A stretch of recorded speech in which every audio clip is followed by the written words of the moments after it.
Ci troviamo nell'isola di Montecristo, riserva naturale dello Stato dal 1971, affidata alla gestione del reparto Carabinieri Biodiversità di Follonica. L'area è classificata come sito Natura 2000, in particolare con una zona di conservazione speciale ed è ricca di habitat prioritari e di interesse comunitario. Tra le problematiche che interessano quest'isola c'è la diffusione di numerose specie aliene invasive. Tra queste la più invasiva e la più presente era l'ailanto, un albero di provenienza orientale. Questa specie, introdotta nei primi del Novecento, ha colonizzato lentamente dalla cala maestra, unico approdo dell'isola, tutta la parte del versante che conduce al Monte Fortezza e al Collo dei Lecci, per una superficie di circa 180 ettari e con circa 160 nuclei cartografabili in cui questa specie aveva proprio costituito dei boschetti.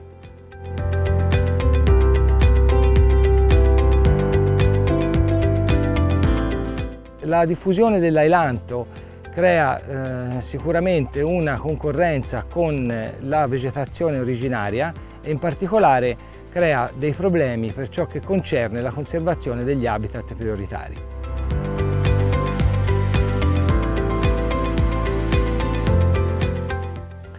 Le attività di contrasto alla diffusione di ailanto sono state affrontate attraverso la realizzazione di un progetto LIFE, il progetto dal nome Montecristo 2010, che tra altre azioni conteneva appunto il tentativo di eradicazione o di forte riduzione della presenza di ailanto su Montecristo. Le fasi preliminari, le azioni preliminari del progetto sono consistite nella cartografia di dettaglio dell'ubicazione delle aree invase da ailanto ai fini della successiva redazione di un progetto di intervento.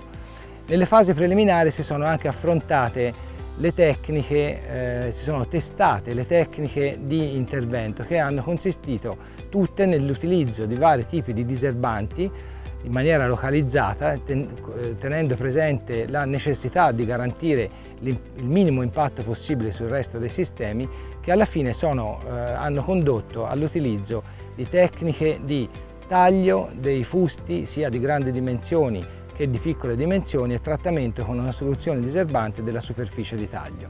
In particolari ubicazioni e quando le piante su cui si riteneva intervenire erano di grandi dimensioni, si è proceduto attraverso dei tagli a tasca, quindi dei tagli interni in immersione nel fusto da trattare e successivamente riempiti con una soluzione di diserbante.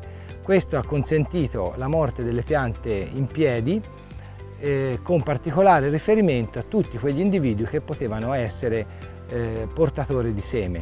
Successivamente il taglio a spennella si è condotto su tutto il resto degli individui sparsi appunto su questa grande superficie di oltre 180 ettari attraverso il trattamento con pennello, questo allo scopo di evitare per quanto possibile la diffusione aerea del diserbante.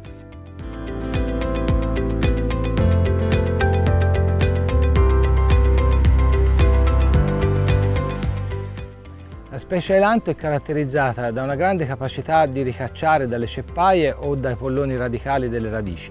Perché questa tecnica possa condurre alla eradicazione finale, occorre pertanto passare più volte sulle stesse superfici replicando il trattamento. Per quanto concerne la replicabilità, questa tecnica è replicabile ovunque. L'unica considerazione da fare riguarda il carico di seme che può venire dall'esterno. A Montecristo, una volta eliminati tutti i portaseme, possiamo pensare che con successivi ripassi si possa eliminare l'ailanto definitivamente. In altre aree occorre valutare la possibilità che questo seme provenga da parti esterne e quindi vanificare le attività di eradicazione.